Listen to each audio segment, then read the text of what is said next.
नमस्कार प्यारे बच्चों, आप सभी का स्वागत है हमारे YouTube चैनल गौरवी हिंदी संस्कृतम में। मैं हूं आपकी संस्कृत अध्यापिका ममता कुमारी। चिल्ड्रन, आज हम पढ़ने वाले हैं आपकी 10th स्टैंडर्ड की जो संस्कृत की बुक है शेमुषी द्वितीय भाग। ओके, CBSE की जो बुक है संस्कृत की। ओके, इसका सेकंड लेसन है बुद्धिर बलवती सदा। ये आपका सेकंड लेसन है। इसमें 100 क्वेश्चन हम करने वाले हैं जो कि आपके MCQs हैं। तो हम उनके आंसर्स आपको बताऊंगी, मैं समझाऊंगी ताकि आपको फर्स्ट टर्म में बेनिफिट हो इससे। ओके, तो आइए देख लेते हैं। सबसे पहले पर्यायवाची करेंगे, उसके बाद हम इसका प्रश्न निर्माण करेंगे, अर्थ करेंगे, जो शब्दों के अर्थ होंगे वो करेंगे। आइए देख लेते हैं क्या क्या क्वेश्चंस है। ओके, और कॉम्प्रिहेंशन भी करने वाले हैं ताकि कर्तृपद क्रियापद ये सब हम करने वाले हैं। ओके, तो आइए शुरू करते हैं। सबसे पहले हम पर्यायवाची से स्टार्ट करते हैं। तो पर्यायवाची पहला क्या आता है, देखिए बुक में जाए तो बुक में भी टिक कर सकते हैं और यहाँ पे आपको स्क्रीन पे दिखाई दे रहा होगा, आप लिख भी सकते हैं और समझ लीजिए। मेन मकसद मेरा ये आप समझ लीजिए। ओके, सबसे पहला आता है भार्या। भार्या का मतलब होता है पत्नी। पुत्र द्वयो पेता, पुत्र द्वयो पेता, पुत्र द्वयेन सहिता। अगर आप और कुछ इसका लिखते हैं, भले ही पुत्र द्वि इस तरीके से लिखेंगे तो वो रॉन्ग हो जाएगा, विभक्ति भी राइट होनी चाहिए। उपेता, उपेता का मतलब होता है युक्ता। ठीक है, दृष्टवा अवलोक्य, क्योंकि मीनिंग सेम होना चाहिए, सिमिलर मीनिंग होना चाहिए। ददर्श मतलब अपश्यत भी मतलब होता है और दृष्टवान भी होता है, क्योंकि जो आपको ऑप्शन मिलेंगे ना बेटा, उन ऑप्शंस में छोटा छोटा माइनर डिफरेंस रहेगा, ज्यादा नहीं रहेगा, तो आपको ध्यान से देखना है। चपेटया जिसका मतलब होता है कर प्रहारेण, और जगाद जिसका मतलब होता है कहना, एकथ्यत। वनम का मतलब होता है काननम। उसके बाद आता है भक्षणाय जिसका मतलब होता है खादनाय। भुज्यताम भक्षताम, पश्चात अनंतरम यानी बाद में। प्रहृत्य का मतलब होता है हत्वा। कलहलम विवाद करना, यानी जो कोलाहल होता है उसी तरीके से कलह होता है, और कलहम मतलब विवाद। विभज्य विभक्तम कृत्वा, विभाजन करना। उसके बाद आता है लक्ष्यते। लक्ष्यते का मतलब होता है दृक्ष्यते, जो कि आपको यहाँ पे दिखाई दे रहा होगा, आप लिख सकते हैं। ओके, उसके बाद आपका आता है पर्यायवाची ही है और देख लीजिए। श्रुत्वा का मतलब होता है आक्रण्य, सुनकर, यानी कि मत्वा मतलब अवगत्य, नष्ट मतलब पलायिता, और बुद्ध्या मतलब मत्या, यानी कि मति का मतलब बुद्धि होता है, पर बुद्ध्या तृतीय विभक्ति आई तो यहाँ पे मत्या है। ओके, मतिया। भामिनी रूपवती स्त्री के लिए आया है। धूर्ता जिसका मतलब होता है चालाक, और गूढ़ प्रदेशम गुप्त प्रदेशम, अग्रुत समक्ष, अत्तुम खादितुम भक्षितुम, कलहाय मानो विवाद मानो, यानी कि कलह मान होता तो विवाद मान होता, औ की मात्रा लगी तो औ वाला ही हमें टिक करना है। ओके, इस तरीके से। लोके संसारे, दृष्टवा अवलोके, श्रुगाल जम्बुका, प्रहरंती मारयंती, गच्छ का मतलब होता है याही। ओके, ये आपके यहाँ तक हमने पढ़े हैं। अभी आगे देख लीजिए थर्ड पैराग्राफ में। थर्ड पैराग्राफ के क्या पर्यायवाची आप देख लीजिए एक बार। आस्ते, आस्ते का मतलब होता है अस्थि। ठीक है, आस्ते भी लिख सकते हैं और अस्थि भी लिख सकते हैं। सम्मुख यानी समक्षम, इक्षते दृश्यते, यासी यानी जाना, गच्छसी जाते हो, यासी का मतलब भी जाते हो। सत्वरम, नेक्स्ट आता है ययहु। ययहु का मतलब होता है जाना, गतवान। आयांतम आगच्छन्तम, दृष्टवा अवलोक्य। सुनोगे तो भी समझ में आएगा, अगर आप सुन लेंगे तो भी समझ में आएगा, सुनना बहुत जरूरी होता है। ऐसे तो बुक्स हमारे पास बहुत होती है, हम रीड कर सकते हैं। उसके बाद आता है जम्बुक श्रृगाल, विश्वास्य समावश्य, और भयंकरा भय उत्पादिका, जगाद एकथ्यत, गले कंठे, तर्जयन्ति तर्जनम कुर्वन्ति, तूर्णम शीघ्रम, मुच्यते मुक्तो भवति, ददर्श दृष्टवान, उवाच अकथ्यत, दत्तम अयच्छत, अधुना संप्रति इदानीम। पुरा प्राचीन काले, पुरा का मतलब होता है प्राचीन काल, या पूर्वम भी कह सकते हैं। ओके, पूर्वम जो है उसको हम फर्स्ट रेफरेंस देंगे, यानी कि प्रेफरेंस किसको देंगे, हम पूर्वम को देंगे, क्योंकि पूर्वम जो है ना वो उसका राइट मीनिंग है। उच्यते कथ्यते, अगर पूर्वम नहीं मिलता ऑप्शन में तो प्राचीन को टिक करना। ओके, उच्यते कथ्यते, नष्ट पलायित, इक्षते पश्यति, और वेला का मतलब होता है समय, और आक्षिपंती आक्षेपम कुर्वन्ति। ओके बेटा, आइए देख लेते हैं नेक्स्ट। यस। अब हम नेक्स्ट कर लेते हैं प्रश्न निर्माण कुरुता। तो प्रश्न निर्माण कुरुता आइए देख लेते हैं हम। सबसे पहले आता है बुद्धिमती पितुर्ग्रहम प्रति चालिता। तो किसको हम किस अंडरलाइन किसको है, पितुग्रहम को। तो हम कम लिखेंगे, लेकिन अगर ऑप्शन में कम नहीं है तो हम किम लिखेंगे। फिर किम या कम दोनों में से एक मिलेगा ऑप्शन में। ओके, जिसके एंड में अम आता है हम उसे कम लिखते हैं, जिसका मीनिंग होता है क्या। और अगर किम का मतलब भी क्या होता है। सा धृतराष्ट्रियात धाष्ट्रियात, दृष्टात होता तो अलग बात थी, लेकिन यहाँ धाष्ट्रियात है। धाष्ट्रियात मतलब कस्मात आएगा, क्योंकि आत आया है, पंचमी विभक्ति आई है। तो जहां पर आपको एंड में आत दिखाई देता है वहां कस्मात हम लगाते हैं। व्याघ्रम, थर्ड वाला था व्याघ्रम। तो व्याघ्रम का मतलब अम आया, देखो व्याघ्रम, व्याघ्रम को हमें क्या करना है, अंडरलाइन करनी है। तो व्याघ्रम का क्या आंसर होगा, कम होगा। उसके बाद आता है सा, अगर सा क्योंकि स्त्रीलिंग है, सा व्याघ्रम आगच्छन्तम दृष्ट्वा उवाच, तो वहां का लिखेंगे हम। ओके, व्याघ्रमारी काचिदम इति मत्वा भयाकुल नष्ट। व्याघ्रमारी स्त्रीलिंग है, इसलिए हम का लिखेंगे। स्त्रीलिंग हो तो भी का लिखना है, और सा हो, सा भी स्त्रीलिंग होता है तो भी हमें का लिखना है। और अगर स होता है तो का लिखते हैं, और अगर पुल्लिंग होता है तो भी का लिखते हैं, जिसका मतलब होता है कौन। ओके, धुरुत, जैसे कश्चित धुर्तो शृगाल आसन आह। तो जो च वाला आता है, च का आंसर देखिए, च का आंसर क्या आएगा, कीदृश, यानी कैसा। उसके बाद छ आता है, क्या आता है, गूढ़ प्रदेशम। तो कैसा प्रदेश है, कैसा के लिए हम कीदृशम लिखेंगे। वैसे कीदृश भी लिख सकते हैं, लेकिन उसमें माँ आया एंड में, तो माँ वाला ही हम टिक करेंगे। ओके, तू हमें मानुषाद अपि विभेषी, मानुषाद आद आया है, आत या आद आए तो कस्मात लिखते हैं। ओके, पुत्रो व्याघ्रक्षणाय अक्षणाय आया है, यानी चतुर्थी भक्ति आई है। तो जब आय आता है ना एंड में, अक्षणाय, रघुआय, इस तरीके से कुछ भी जिसके एंड में आय आता है ना, आय, जैसे इसमें व्याघ्र क्षणाय कलहम कुरु था, तो आय आया तो वहां पर हम क्या करते हैं, किमर्थम लिखते हैं। ओके, जिसका मतलब होता है किस लिए। उसके बाद आता है माम निज गले बधुआ जल सत्वरम। निज गले कहां पर बंधी हुई, तो कहां के लिए हम आएगा, कुत्र आएगा। ओके, कहां के लिए हम क्या लिखेंगे, कुत्र लिखेंगे। ओके, उसके बाद आता है परम प्रति उत्पन्नम इति सा जम्बुकम उवाच। तो ये प्रति उत्पन्नम मति है ना, उसका मतलब यहाँ पे उसकी जगह पे हमें प्रश्न निर्माण करना है, जिसका मतलब रहेगा यहाँ पे कीदृशी, यानी कैसी। पुरा त्वया, त्वया आया है तो कया लिखेंगे हम यहाँ पे। एन होता तो केन लिखते, तेन आया होता तो केन लिखते। व्याघ्र शृगालेन, देखो एन आया है एंड में, इसलिए हम केन लिखेंगे प्रश्न निर्माण करते टाइम। केन सहितम पुनः आगच्छत, किसके साथ। ओके, देवलाख्यो ग्रामे राजसिंह वसति स्म। तो देवलाख्यो, देवलाख्यो की जगह हम क्या लिखेंगे, क्योंकि वो सप्तमी विभक्ति एक वचन है, इसलिए कस्मिन लिखेंगे। ओके, जिसपे ए या ओ की मात्रा आती है ज्यादातर वहां पर हम कस्मिन लिखते हैं।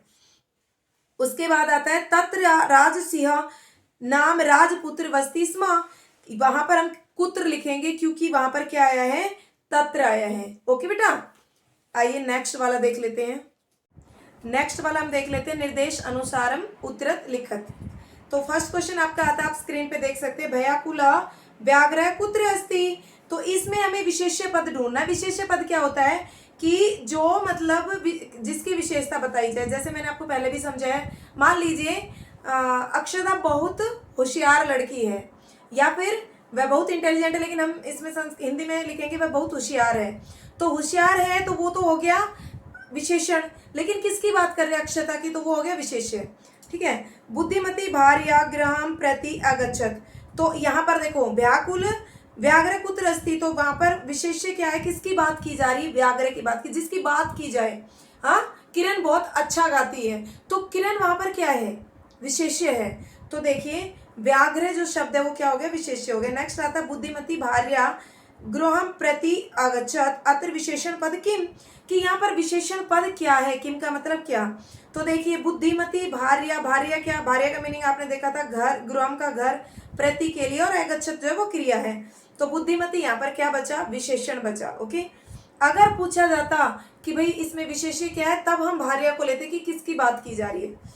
गहन कानने, नेक्स्ट क्वेश्चन आता है, गहन कानने व्याघ्र मारी आसीत, अत्र विशेषण पद, एक लाइन दी है, गहन कानने व्याघ्र मारी आसीत, तो गहने कानने, तो विशेषण क्या हुआ, घना वन, गहने कानने। ओके, व्याघ्रजात भयात स तत्र अस्ति, यहाँ पर विशेषण बताना है, तो व्याघ्रजात जो है वो क्या है, विशेषण है। उसके बाद है भयंकरा व्याघ्रमारी तत्र अस्ति, अत्र विशेषण, तो भयंकरा क्या है, विशेषण है। वो जो लाइन है ना वहां पर देखिए आपकी, भयंकरा व्याघ्रमारी तत्र अस्ति, तो भयंकरा क्या है, विशेषण है। ध्रुत शृगाल वनम अगच्छत, यहाँ पर विशेष्य क्या है, ध्रुत यहाँ पर विशेष्य है। ठीक है, कि किसकी बात की जा रही है, ध्रुत यहाँ पर क्या है, विशेष्य है। उसके बाद हमारा नेक्स्ट क्वेश्चन आता है कॉम्प्रिहेंशन में, क्या बेटा देख लेते हैं। कॉम्प्रिहेंशन में सबसे पहले आता है आपका, यानी कि जो गद्यांश है कि अस्ति देवलाख्यो ग्रामा तत्र राष्ट्रीय नाम राजपुत्र वस्ती स्म एकदा केनपि आवश्यक कारण, आपको यहाँ पे दिखाई दे रहा है पैराग्राफ, मैं इसलिए करवा रही क्योंकि एग्जाम में आने ही वाला है। ओके, तो देखिए सबसे पहले एक पदेन आता है, सा बुद्धि कुत्र एक व्याघ्रम ददर्श, जिसका मीनिंग है गहन कानने। ठीक है, इसी तरीके से बुद्धिमती पुत्र द्वय पेता कुत्र चालिता पितुर ग्राहम, यहाँ पे आप ढूंढ सकते हैं इसका मीनिंग क्या होता है, जो कौन सा वर्ड आपको लिखना है, आप उस लाइन को जब मैच करेंगे ना पैराग्राफ में, तो आपको समझ में आएगा कि जो कुत्र की जगह जो लिखा है वो आपका आंसर होगा। ओके, इसी तरीके से देखिए जगाद इति क्रियापदस्य, देखिए ध्यान दीजिए, जगाद इति क्रियापदस्य कर्तृपदम किम, आप पहले वो लाइन ढूंढिए जहां पर दिया, देखो फर्स्ट यहाँ पर देखिए, जो आपने कॉम्प्रिहेंशन आप अपनी बुक में देख लीजिए, क्योंकि साथ साथ दोनों आप यहाँ पे क्वेश्चन देखिए और अपने बुक में पैराग्राफ देखिए तो आपको समझ में आएगा। ओके, जगा, इन्होंने क्या बोला, जगाद, तो जगाद क्रियापद कहाँ पर दिया है, देखो आप अपने पैराग्राफ में ढूंढिए, थर्ड लाइन में ही दिया है जगाद, तो वो क्रियापद है, वर्ब है, तो उसमें कर्ता क्या है, सब्जेक्ट क्या है, तो सब्जेक्ट क्या है यहाँ पर, सब्जेक्ट क्या है बताइए मुझे, देख लीजिए, सा क्या है, सब्जेक्ट है। ओके, उसके बाद आता है भार्या विशेषण इति पदस्य विशेषण पदम किम, कि जो भार्या है उसका विशेषण पद क्या है, तो उसका विशेषण पद क्या है, बुद्धिमती। ठीक है, उसके बाद आता है आगच्छन्तम इति क्रियापदस्य, अगर आगच्छन्तम क्रियापद है तो उसका अपोजिट क्या है, यानी कि विपर्याय क्या है। लेकिन जो भी इनके आंसर्स होंगे ना वो, यानी चाहे पर्याय पूछे चाहे विपर्याय पूछे, आपको अपनी मर्जी से टिक नहीं करना है, पैराग्राफ में जो दिया है उसे टिक करना है। कई बार ऐसा होता है दो आंसर राइट होते हैं, लेकिन हमें कौन सा ढूंढना है कि जो पैराग्राफ में होना चाहिए, तो उसका क्या है, गच्छन्तम जो है वो पैराग्राफ में दिया है वो उसका विपर्याय है। ओके, अब आता है आपका नेक्स्ट वाला, इति श्रुत्वा व्याघ्रमारी काचिदम इति मत्वा व्याघ्रो व्याकुलो चित्तो नष्ट, ये पैराग्राफ आता है आपका, श्रूयत है कहाँ तक है, चपेटिया प्रेरणती दृष्टा तक है, आप यहाँ पे देख सकते हैं। देखिए फर्स्ट क्वेश्चन क्या आता है, कीदृश्य व्याघ्र नष्ट, तो आंसर क्या आएगा, व्याकुल चित्त। ओके, नेक्स्ट क्वेश्चन आता है ध्रुत शृगाल किम कुर्वंत एवदत, तो आप पैराग्राफ में देखिए आपको दिखाई दे रहा है वहां पे हसन इसका आंसर है। ओके, किम की जगह हंस रहा है ना वो खड़ा होके वहां पे शृगाल, तो वो क्या कर रहा है वो पूछा है, तो वहां पर पैराग्राफ से देख के आप लिखेंगे किम की जगह क्या, उसे 2-3 बार रीड करिए, आपके पास टाइम रहता है, उसके बाद ही आप टिक कीजिए उसको।